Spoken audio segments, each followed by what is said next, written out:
तो Marvel universe में ये सुपर सीरम की अलग ही कहानी है, क्योंकि इसी की वजह से कई सारे सुपर हीरो और सुपर विलन क्रिएट हुए हैं। 1931 में अगर ये सुपर सीरम वाली लड़ाई नहीं होती तो इस बात की भी श्योरिटी है कि 90% सुपर हीरोज अब हमें देखने को नहीं मिलते। साथ ही इन सुपर हीरो से क्रिएट होने वाले विलन भी नहीं होते। इस समय MCU 616 पर हम जितने भी सुपर हीरोज को देख रहे हैं उनकी कहानी ये सुपर सीरम से कनेक्टेड है। लेकिन मार्वल कॉमिक्स में इस सीरम का इन्फ्लुएंस गॉब्लिन सीरम में भी नजर आता है। मतलब ग्रीन गॉब्लिन, सेंट्री, हल्क और आयरन मैन, ये सब इसी कारणों के परिणाम हैं। यहाँ आयरन मैन का नाम इसलिए सामने आ रहा है क्योंकि अगर कैप्टन अमेरिका कभी क्रिएट ना हुए होते तो आयरन मैन भी कभी नहीं बनता। ये सब कुछ कनेक्टेड है और यही एक लूप होल दिखता है। मुझे 616 की टाइमलाइन को अगर रीराइट करना है, सुपर हीरोज और सारी चीजों को मिटाना है, तो इन टाइमलाइंस में मैं ये चीज कर दूंगा कि कोई भी सुपर सीरम को क्रिएट नहीं कर पाएगा। मतलब ही हू रिमेन्स की तरह ऐसे इवेंट्स को रीराइट करना जहां 1930 में कोई भी सुपर सीरम को खोज ना पाए। फिलहाल उसके भी कुछ घातक परिणाम होंगे, लेकिन उससे पहले हम बात करते हैं कि MCU ने अब तक हमें कितने सुपर सोल्जर सीरम दिखाए हैं। तो आखिरी तक जरूर बने रहना। चैनल पर नए हो सब्सक्राइब करना मत भूलना। फिलहाल मैं हूँ C53 से वॉचर और रोड टू डूम्सडे के एक और नए एपिसोड में आप सभी का स्वागत है। मिशन रिपोर्ट 1931 जनवरी। डॉक्टर अब्राहम एरेस्किन ने पहला प्रोटोटाइप सुपर सोल्जर सीरम बनाया। इस समय जब ये प्रोटोटाइप सीरम बन रहा था और इसमें यूज होने वाले कंपाउंड को विल्फ्रेड मैलिक ने हाइड्रा के साथ लीक कर दिया। अगले 9 साल तक इसके बारे में कुछ भी सामने नहीं आया और शुरुआत हुई वर्ल्ड वॉर 2 की। यहाँ नाजियोस का एक नया चेहरा सामने आया, योहान स्मिथ, जिसने इस प्रोटोटाइप को अपने ऊपर टेस्ट किया। स्मिथ को लगा कि ये सुपर सीरम उसको एक सुपर ह्यूमन बना देगा, लेकिन इस सीरम ने उसे अनस्टेबल कर दिया। एक तरफ उसे सुपर क्षमताएं तो मिली ही मिली, लेकिन दूसरी तरफ यहाँ उसके शरीर की चमड़ी को गला दिया। इस प्रोसेस में उसका स्कल दिखने लगा और वो रेड भी था, इसलिए इसका नया नाम सामने आया जो था रेड स्कल। ये बंदा अभी भी MCU में मौजूद है और ये आगे भी रहेगा। काश MCU हमें इसकी आगे कहानी वैसी दिखा दे जैसे मार्वल कॉमिक्स और अवेंजर्स असेंबल एनिमेटेड शो में दिखाई थी। फिर इसके बाद एक और सीरम सामने आया जिसको इनहेल्ड या परफेक्टेड सीरम कहा गया। इस नए सीरम को भी अब्राहम एरेस्किन ने बनाया, जिन्होंने 1930 में इसे बनाया था। लेकिन ये वहां जर्मनी से भागकर US आ गए और US गवर्नमेंट को ही सर्व करने लगे। जब ये सुपर सीरम पर काम कर रहे थे तब इस प्रोजेक्ट को नाम दिया गया प्रोजेक्ट रीबर्थ। और ये प्रोजेक्ट रीबर्थ वही है जहाँ सोल्जर्स को लेकर सुपर सोल्जर्स बनाया जा रहा था। हार्वर्ड स्टार्क भी इस प्रोजेक्ट में काम कर रहे थे और इस बार बीटा रेस का यूज किया गया। जून 1943 में स्टीव रॉजर्स को सुपर सोल्जर सीरम के लिए चुना गया। एक ऐसा बच्चा जो सिर्फ नॉर्मल सुई की नोक से मर जाता, उसको इस एक्सपेरिमेंट के लिए चुना जाना, ये डॉक्टर एरेस्किन का कुछ सोचा समझा प्लान था। मतलब अब वो जानते थे कि अगर इस समय कोई भी इस सुपर सीरम को लेगा वो एक सुपर ह्यूमन बन जाएगा। इसीलिए उन्हें वो चुनना होगा जिसका दिल साफ और वो देश के लिए पूरा डेडिकेट हो। इसीलिए पूरी US आर्मी को साइड करते हुए एक 13 साल के बीमार बच्चे को चुना गया। और आप यहाँ पर एक चीज नोटिस कर रहे हो, हमारे ये जो मेन अवेंजर्स है इनके साथ वैज्ञानिकों की कहानी कैसे जुड़ी हुई है। मतलब कैप्टन अमेरिका के साथ यहाँ ये डॉक्टर अब्राहम एरेस्किन है। टोनी स्टार्क के ओरिजिन के समय उस केव में डॉक्टर यिन्सेन थे। थॉर जब अर्थ पर आया तब उसे जेन फॉस्टर मिली और वो भी तो एक वैज्ञानिक ही थी। Captain America, Thor, iron man, इनकी ओरिजिन कहानी में ये 3 कैरेक्टर ऐसे हैं जिन्होंने इनको पूरी तरह से बदल दिया, या हम बोल सकते हैं कि इन्हीं से इनकी एक नई शुरुआत हुई। खैर आगे जब ये इनहेंस्ड परफेक्ट सीरम जब स्टीव रॉजर्स को दिया गया तब ये बहुत पेनफुल था, लेकिन जैसे ये एक्सपेरिमेंट पूरा हुआ तब इस सीरम ने बिल्कुल परफेक्ट काम किया। अब यहाँ पर स्टीव रॉजर्स का मसल्स मास, हाइट, स्पीड, स्ट्रेंथ ये सब बढ़ गई। यहाँ तक कि उसकी हर एक फिजिकल एक्टिविटी एक अलग लेवल पर पहुंच गई। साथ ही जो भी बीमारियां थी वो भी जड़ से खत्म हो गई। लेकिन जब यहाँ ये एक्सपेरिमेंट हुआ था तब एरेस्किन को क्रूगर ने मार दिया। मुद्दा ये था कि क्रूगर हाइड्रा के साथ था, इसको भी सीरम चाहिए था, लेकिन यहाँ इसको ये सीरम नहीं मिला। इसीलिए 1943 में हाइड्रा खुद के ही सुपर सीरम को क्रिएट करने लगा। कई सारे अमेरिकी सोल्जर को बंदी बनाया गया ताकि उन पर ये एक्सपेरिमेंट हो सके और इस पर एक्सपेरिमेंट करने वाला था आर्निम जोला। जोला ने पहले एक हाइड्रा सुपर सोल्जर सीरम को ऐसे क्रिएट कर लिया था जिसका कोई साइड इफेक्ट नहीं था। स्टीव रॉजर्स के जिगरी दोस्त बकी बार्न्स को ये सीरम दिया गया था और इस सीरम का प्रभाव ऐसा था कि कोई भी फिजिकल चेंज देखने को नहीं मिला और न ही किसी प्रकार की मेंटल प्रॉब्लम देखने को मिली। ये सीरम जोला ने तब दिया था जब बकी बार्न्स के साथ इन सारे लोगों को उन्होंने कैद कर लिया था।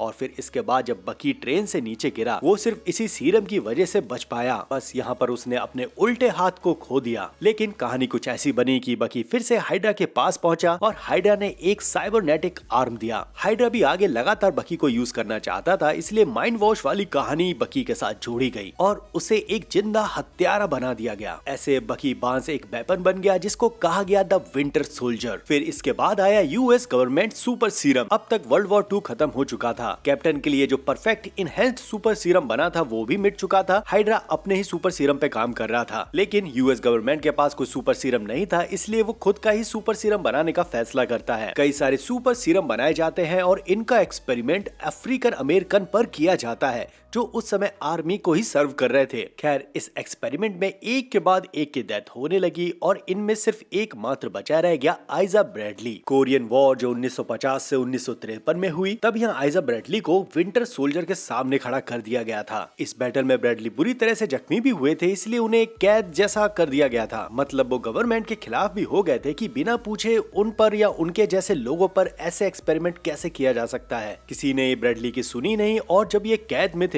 तब इनके ब्लड को अलग अलग ऑर्गेनाइजेशन ने ले लिया, जैसे हाइड्रा, CIA और यूएस गवर्नमेंट भी, जो इस सीरम से और भी बेहतर कुछ बना सके। इस कैद में लगातार उनका खून निकाला जाता और एक्सपेरिमेंट होते। ये सिलसिला न जाने कितने साल तक चलता रहा और फिर हमारे सामने मिशन रिपोर्ट दिसंबर 1991 आया। यही वो पल था जहां हार्वर्ड स्टार्क ने स्टीव रॉजर्स के ब्लड से एक परफेक्ट सुपर सोल्जर सीरम बना लिया था। हाइड्रा को जब इस बात का पता लगा तब विंटर सोल्जर को हार्वर्ड के पीछे लगा दिया और विंटर सोल्जर ने टोनी स्टार के माँ बाप को मार दिया और ये सुपर सीरम वापस हाइड्रा के पास आ गया। हाइड्रा अब इस पर एक्सपेरिमेंट करने लगा। ये सीरम पिछले सीरम से काफी खास था क्योंकि इस बार इस सीरम के लिए बीटा रेस की जरूरत नहीं थी। साथ ही जो विंटर सोल्जर को सीरम मिला था ये उससे ज्यादा पावरफुल था। जोसेफ जब विंटर सोल्जर को मार रहा होता है तब यहाँ पे क्लियर देख सकते हो कि ये फार्मूला लेने वाला कितना पावरफुल हो जाता है। लेकिन इस सीरम के साइड इफेक्ट तो हमें देखने को मिलते ही है। मतलब जो एग्रेसिव है वो और भी एग्रेसिव हो जाता है और एक मेंटल अनस्टेबिलिटी भी मिलती है। एक फील्ड एक्सपेरिमेंट जैसा इनको लिया गया और इनको तभी यूज किया गया जब इनकी जरूरत थी। फिर 2005 में यूएस गवर्नमेंट ने फिर से एक सुपर सोल्जर बनाने की मांग की और इसका नाम रखा गया गामा पल्स। जनरल रॉस का मानना था कि अब यूएस आर्मी को सुपर सोल्जर आर्मी की जरूरत है, इसीलिए उन्होंने इस नए सुपर सीरम को बनाने के लिए डॉक्टर बैनर को काम पर लगाया। 7 PhD के साथ वो अपने काम पे माहिर थे। साथ ही गामा रेस पर उनकी रिसर्च एकदम सॉलिड थी, इसीलिए जो पिछली बार वीटा रेस यूज हुआ था कैप्टन अमेरिका पर,